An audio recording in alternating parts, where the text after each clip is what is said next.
नमस्कार, मैं रविश कुमार। यूएपीए का खेल शुरू हो गया। इसके दुरुपयोग पर अदालतों की तमाम टिप्पणियां भरी पड़ी हैं और हम इस वीडियो में बताएंगे भी। लेकिन इसके बाद भी अरुंधति रॉय और डॉक्टर शौकत हुसैन के खिलाफ यूएपीए के तहत मुकदमा चलाने की अनुमति देकर सरकार फिर से अपने पुराने खेल में उतर आई है। अरुंधति रॉय पर यूएपीए की धारा 13 लगाई गई है, जिसका संबंध गैर कानूनी गतिविधियों से है। उन पर आतंकवाद की धारा नहीं लगाई गई है। पत्रकार सौरभ दास का कहना है कि अरुंधति रॉय पर जिस धारा के तहत मुकदमा चलाने की अनुमति दी गई है, उसके तहत जमानत की शर्तें उतनी कठोर नहीं होती जितनी यूएपीए की आतंकवाद की धाराओं में होती हैं। लेकिन हम यह भी जानते हैं कि यूएपीए का दुरुपयोग किन धाराओं में ज्यादा हुआ है और अब यह कानून किस लिए जाना जाता है। धाराओं और प्रावधानों से ज्यादा महत्वपूर्ण है इसकी छवि, कठोर प्रक्रिया और दुरुपयोग। 14 साल पुराने मामले में एक लेखिका के खिलाफ इस कानून की धाराओं का इस्तेमाल करना बता रहा है कि अरुंधति रॉय के प्रति स्टेट और स्टेट का राग अलापने वाली मीडिया की सोच न बदली है न बदलेगी। तब भी जब केरला के मीडिया वन चैनल से लेकर पत्रकार सिद्दीक कप्पन के मामले में सुप्रीम कोर्ट यूएपीए के दुरुपयोग पर कितना कुछ कह चुका है, इसके बाद भी कुछ नहीं बदल रहा।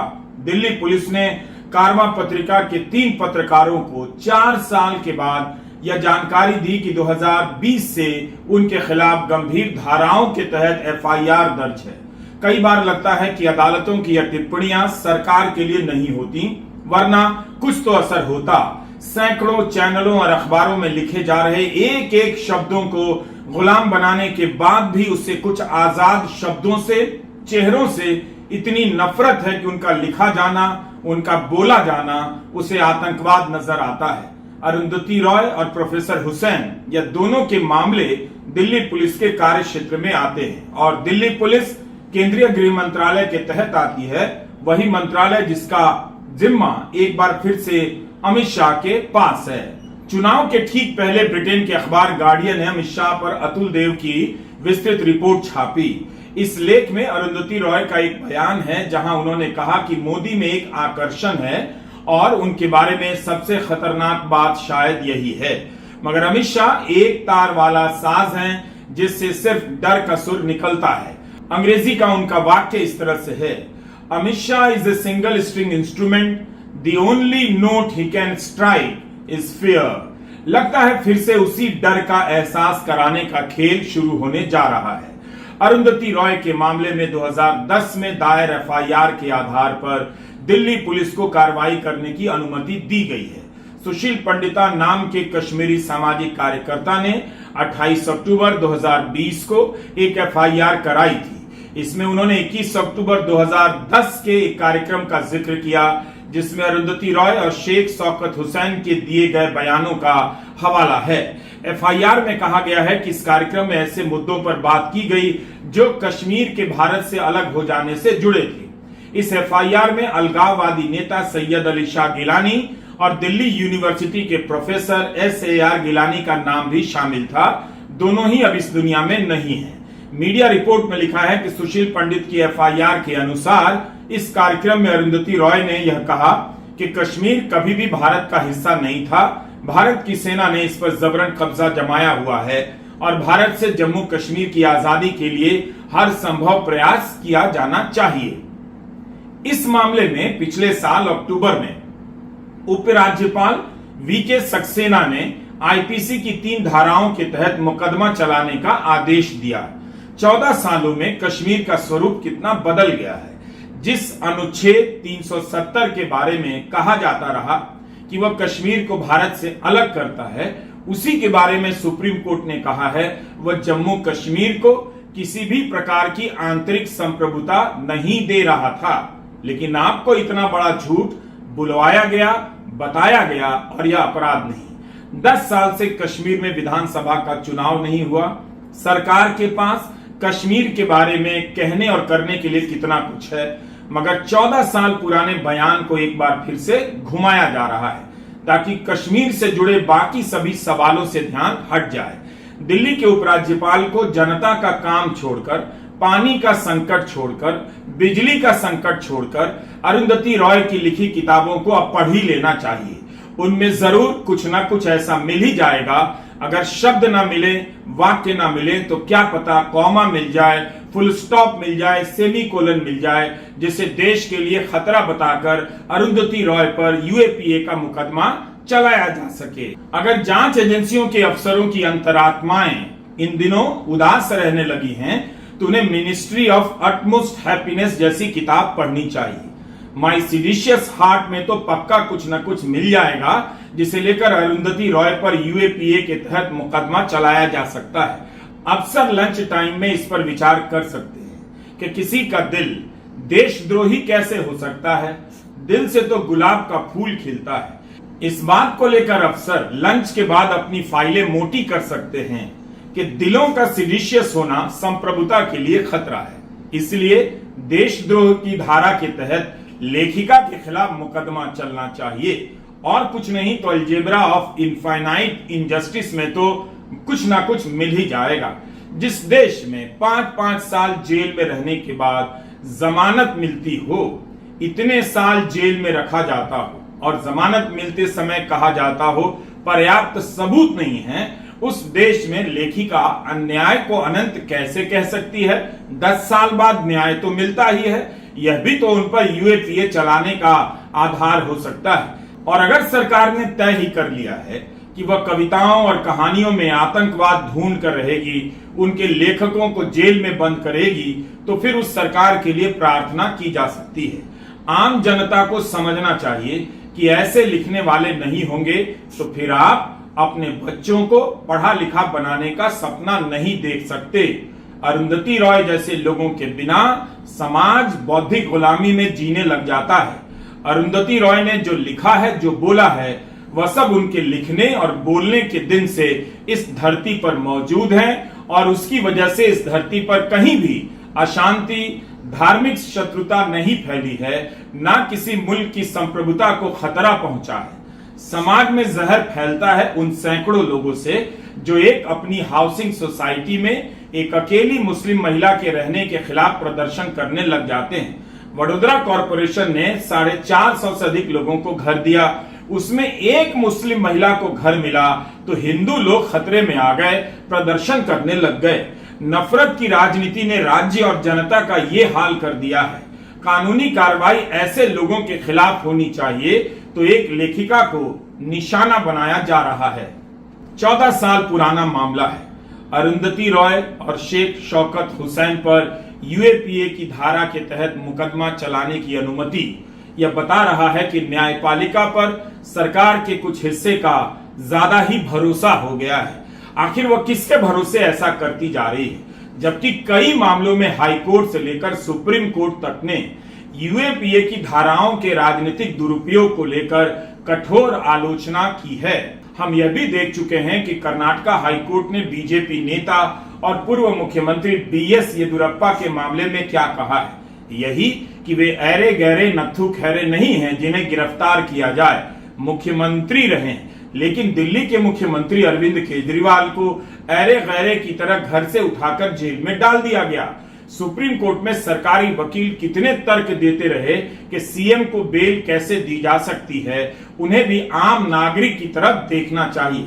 समाज में इससे गलत संदेश जाएगा अगर केजरीवाल को जमानत दी जाएगी। येदियुरप्पा को गिरफ्तार नहीं करने का आधार केस के मेरिट में हो सकता है, लेकिन वे मुख्यमंत्री रहे हैं, यह आधार कैसे हो सकता है?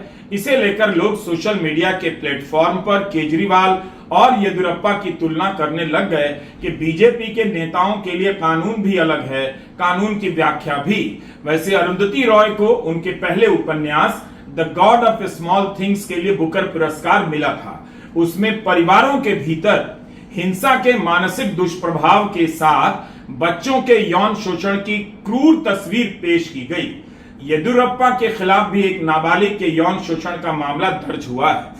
अरुंधति रॉय को जेल में डालने की जगह पूरी पुलिस के लिए अनिवार्य कर दी जाए कि सभी बैठकर लंच टाइम से पहले the God of small things जरूर पढ़ें। लेखकों, पत्रकारों और सामाजिक कार्यकर्ताओं को कानून की धाराओं का सहारा लेकर जेल में डालने और जमानत के लिए तरसा देने का खेल चल रहा है। ऐसा लगता है कि उसे हर वक्त किसी उमर खालिद की तलाश रहती है जिसे पकड़कर 3-4 साल के लिए जेल में डाला जा सके।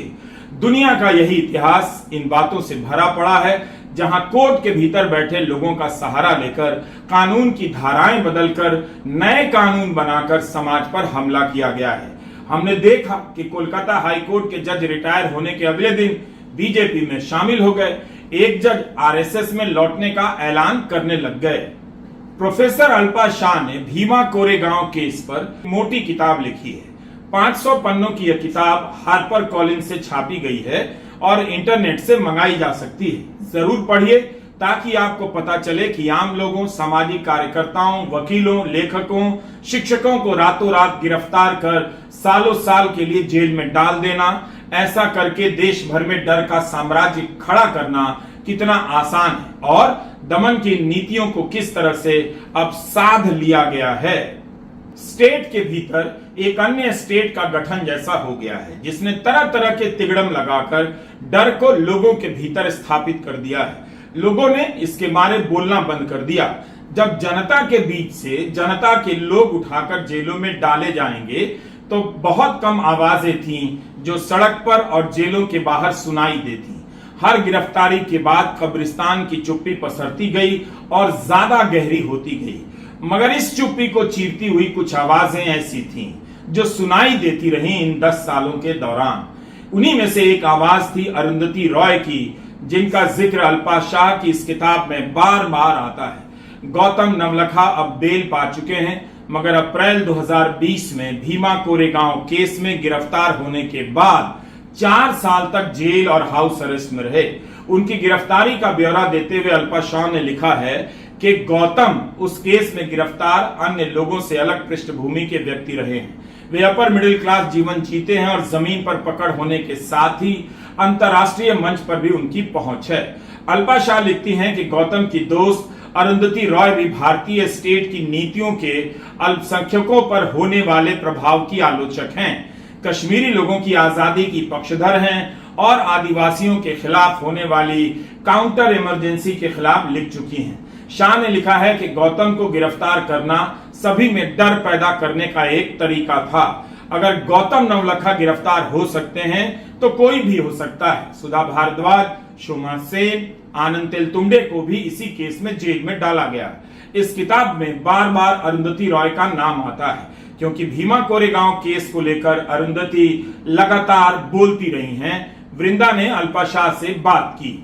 The use of the UAPA against Arundhati Roy is basically to send a very strong message to anyone in the country that, look, we are going to go after our most respected and most admired citizens globally. No one is exempt. No one is exempt. And we can jail any of you, is to instill a real fear that be careful, you are next. Arundhati Roy, what did she do? She has written powerful words. She has used her pen. She has spoken to defend democracy in the country. When the BK16 were, for example, incarcerated under the UAPA, incarcerated without trial, without bail, many of them 6 years later are still in prison. Arundhati Roy was one of the few people that dared to speak out in their defense, And this action is basically to say that you think we didn't get our majority, so what? We are back and we are stronger than ever. We will go after anybody. And it's really, really frightening. And we don't know how this case is going to transpire, but even just the use of the UAPA against Arundhati Roy is itself an extremely strong message, both to the critiques of the Modi regime, but also to his supporters, to say, don't worry, we might not have got the majority that we wanted, but we will take every action. We are singing, we are taking the same strides as we were before the election, and we are going stronger than ever. NDA की सरकार याद दिलाना चाहती है कि वो नहीं बदली है और अब भी इस तरह की कार्रवाइयों पर सवाल उठाने का जोखिम कम नहीं हुआ है। 2010 में दायर की गई एफआईआर को आखिर किस तहखाने से निकालकर उपराज्यपाल के सामने लाया गया जो उन्होंने अनुमति दी। बात सिर्फ यह नहीं कि यह भाषण 14 साल पुराना है, मगर ऐसे मामलों में कोर्ट के फैसले नजीर के तौर पर देखे जा सकते हैं। जब कोर्ट ने कहा कि सरकार से असहमति आपराधिक कार्रवाई का कारण नहीं हो सकती, पत्रकार सिद्दीक कपन को किस बात के लिए 23 महीने जेल में रखा गया। सितंबर 2022 में सुप्रीम कोर्ट ने यूएपीए मामले में जमानत देते हुए कहा कि हर नागरिक को अभिव्यक्ति की आजादी का अधिकार हासिल है। कोर्ट ने कहा कि कप्पन हाथरस बलात्कार केस में पीड़िता की आवाज उठाना चाहते थे। क्या यह भी कानून की नजर में अपराध है? कश्मीर को लेकर फारूक अब्दुल्ला के एक बयान का उदाहरण हम यहां देना चाहते हैं। फारूक अब्दुल्ला के कुछ बयानों का हवाला देते हुए 2021 में रजत शर्मा और नेह श्रीवास्तव ने एक पीआईएल दायर की। कहा कि उनके खिलाफ आईपीसी की धारा 124A के तहत मुकदमा हो। 124A यानी सेडिशन, राजद्रोह का केस। फारूक अब्दुल्ला ने पब्लिक में दिए अपने एक बयान में कहा कि अनुच्छेद 370 को चीन की मदद से बहाल करना चाहिए, लेकिन कोर्ट ने इसे महत्व नहीं दिया। जबकि अब्दुल्ला ने वायर से भी अपने इंटरव्यू में इस तरह की बातें कही। करण थापर से उन्होंने कहा कि आज के दिन कश्मीरी लोग ना अपने आप को भारतीय महसूस करते हैं, ना ही भारतीय होना चाहते हैं। इस तरह के बर्ताव से तो वे चीन द्वारा शासित किया जाना बेहतर समझेंगे। उस इंटरव्यू में फारूक अब्दुल्ला कश्मीरियों के दर्द को बयान करते हैं, बताते हैं कि कैसे 370 हटाने के बाद चप्पे चप्पे पर पुलिस और सेना तैनात है। कश्मीर अपना भविष्य नहीं देख पा रहा, महीनों से इंटरनेट बंद है या बहुत धीमा है। ऐसे में कश्मीर के बच्चे बाकी भारत के बच्चों से कैसे स्पर्धा करेंगे? थापर पूछते हैं कि क्या कश्मीर भारत से नफरत करता है? उत्तर में अब्दुल्ला भावुक होकर कहते हैं, इन लोगों ने हमें उस लेवल पर ला दिया है। कहते हैं, अगर मैं भारत की कहीं भी बात करता हूं, कोई सुनना नहीं चाहता। अलग अलग मंचों पर फारूक अब्दुल्ला ने जिन संदर्भों में ये बातें कही, कोर्ट ने उसे गंभीरता से नहीं माना। जबकि रजत शर्मा, नेह श्रीवास्तव